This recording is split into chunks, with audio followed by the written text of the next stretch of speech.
This rally in D.C. had nothing to, this pro-Palestinian rally had nothing to do with freeing Gaza. It's all about 2024. That's really what this is about. It's about 2024. Notice the timing of this.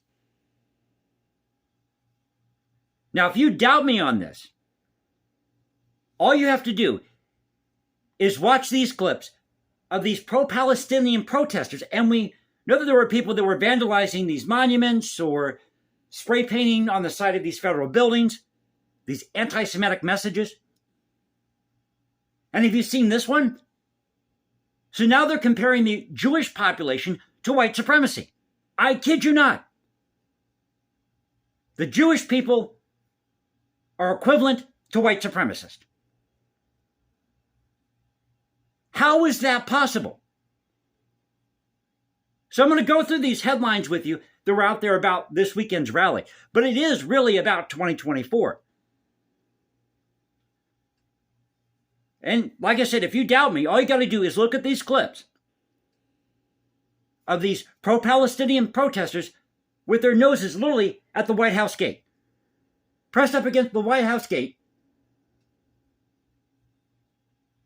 waving their pro-Palestinian flags through the White House gate.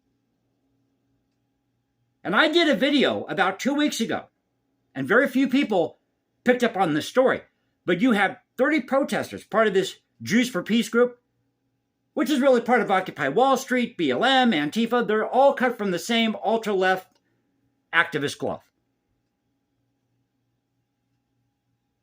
But I did this video talking about these 30 protesters who were trying to make it past the White House gate.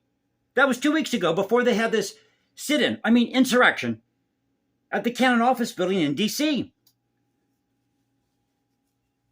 So according to Fox 5 D.C., this came out November 3rd, thousands expected to attend pro-Palestinian march in D.C. for ceasefire in Israel-Hamas war. And they were literally bussing them in. The rent-a-mobs are back. The rent-a-mobs are back. Bringing them in from L.A., Chicago, New York, possibly Detroit, maybe from Canada, San Francisco, you name it, they bust them in. Article at CBS 2 Chicago. Buses leave from Chicago area for pro-Palestinian demonstration in D.C. Over at the Washington Post, here's what to know about the pro-Palestinian rally in D.C. on Saturday. Hey, Washington Post.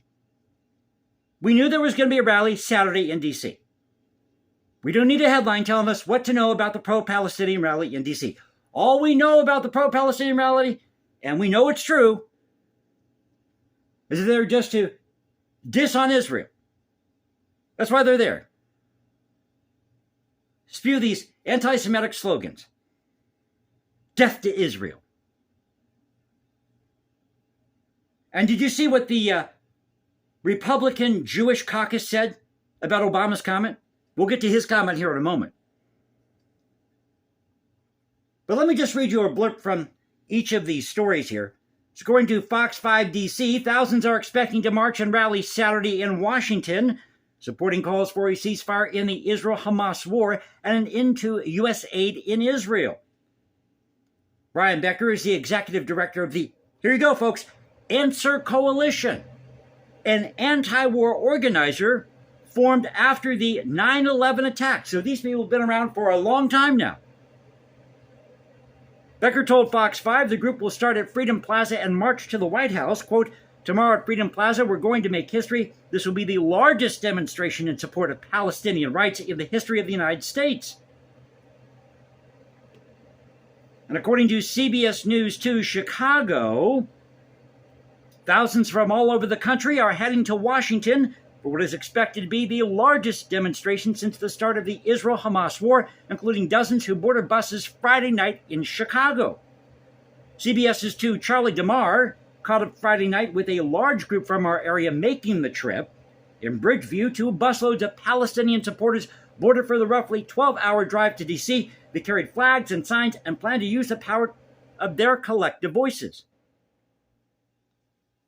And I can guarantee you that 99.9% of these people who are out there saying free Gaza, who are at this protest Saturday, have no clue about the Hamas charter. Because there was some guy out there, I don't know if it was at Breitbart or maybe some type of right-wing outlet, maybe he's in the middle of the road, I don't know. But he was out there asking people why they support Gaza, why they support Hamas. Then he starts reading from the Hamas charter. He says, well, do you support this? And I said, no. Once they started hearing what was in the Hamas charter, they said, no, we don't want to be part of that. Would you sign this? No, I'm not going to sign that. So nearly all these people have no idea what they're talking about, what they're protesting about. But again, it's not really about, it's never really about this shiny object. It's about the election in 2024. So can we call Saturday's protest, can we call it an insurrection, the darkest day since the Civil War? Because people were comparing this to January 6th. Weren't they saying that January 6th was the darkest day since the Civil War? The people in the South during the Civil War engaged in insurrection? Well, they didn't engage in insurrection, you doofuses.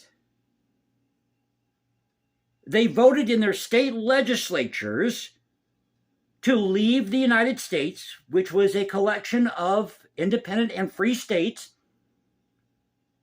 that joined this thing that was a quote-unquote union, this union of free and independent states with common interest, and nobody was under any obligation under the Constitution to stay in that union. If that were the case, that would make the Declaration of Independence null and void, because that's the very reason we left Great Britain. We were citizens at the time of Great Britain, subjects of the crown. We seceded from Great Britain. So this was not an insurrection. January 6th wasn't an insurrection. You want to challenge me on that, YouTube? Those of you who run YouTube? I mean, if you want insurrection, I'll show you insurrection. If you want rebellion, I'll show you rebellion. I'm just joking, folks. I'm just joking.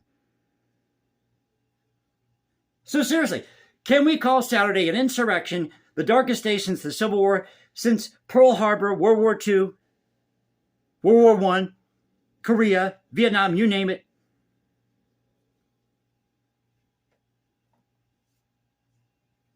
But those of you who are voting for Hamas in Gaza, well, you actually have nobody to blame for this but yourselves. Even if you hate Israel, even if you hate the Jewish people's guts, if you know this is a terrorist organization and you keep electing them into office, then you have nobody to blame for this but yourself. Because you elected these people to office, and it is their responsibility, once they've been elected, to take care of the people they are supposed to govern, if you call that governing with Hamas. Now, yes, it's sad. You have people who get caught in the mix here. You know, you get innocent civilians that get killed during a war. That happens during wartime. It's a side effect of war, unfortunately. But Israel has gone through they've gone through, or basically jumped through hoops here to warn people to get out of Gaza because they're trying to carry out these strategic strikes against Hamas. It's not against the people of Gaza. It's against this terrorist organization, which, by the way, attacked these Israelis. Over 1,400 people were killed. The surprise attack by Hamas. No, but we're not going to talk about that. But we have rights to be free. We have rights to have our own country, said Mustafa Zaid, who was attending the march. Otherwise, there will be no hope whatsoever, no peace.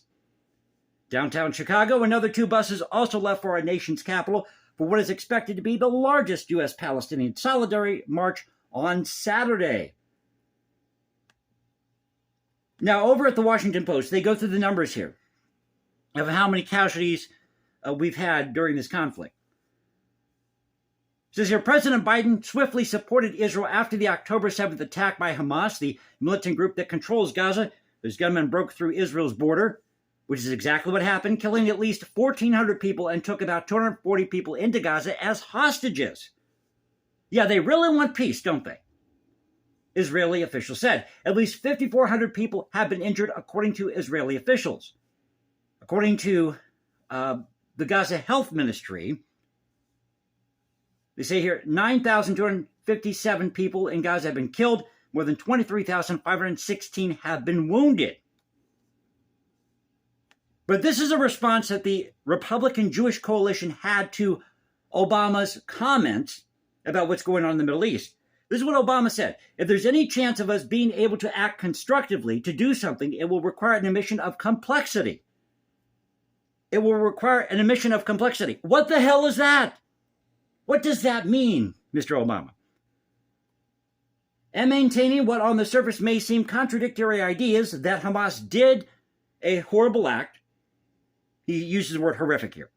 And there's no justification for it. And what is also true is that the occupation and what's happening to Palestinians is unbearable. This is not an occupation. Israel is trying to defend itself against Hamas. And unfortunately, you have people who get caught in the mix here because it's war. It's a conflict. So this is how they responded. The Republican Jewish caucus. I can't even talk tonight. At a time when morality, international law, and the welfare of our chief ally in the Middle East all demand that we stand with Israel, full stop, Barack Obama says it's complicated. It's not. Hamas attacks civilians. Hamas takes hostages. Hamas uses Gazans as human shields. Hamas steals humanitarian supplies. Hamas builds terrorism tunnels instead of bomb shelters or schools or houses. Hamas is to blame for the current war. The U.S. should be fully behind Israel as it seeks to end Hamas's capability to harm Israelis and Gazans alike. But instead, when Israel faces a barbaric attack from Hamas, Obama blames Israel. It is Barack Obama who is complicit in the death and suffering over the last month in Israel and Gaza.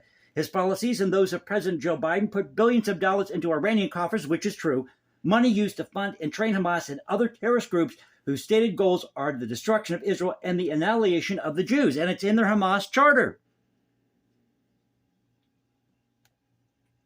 We really got to force all these people to live together in that part of the Middle East. Have a mosque on one side of the street, church on the other, a synagogue on the other, and force these people to get along. If you can't get along, then guess what? No trade, no immigration, no financial aid. It's that simple. And you cut off the money supply to groups like Hamas. So I hope you enjoyed the video. If you did, you know what to do. You can also follow me at Instagram, #JasonComposes, because I write music in my spare time. Or you can find me at X, Culture Confederacy, at Culture Confed1 on X. This is the Culture Confederacy saying peace out, stay safe, everybody. God bless this thing called the United States. And you know how we do it here. This is where the past crashes with the present. I'll catch you next time, and you all have a great Sunday night.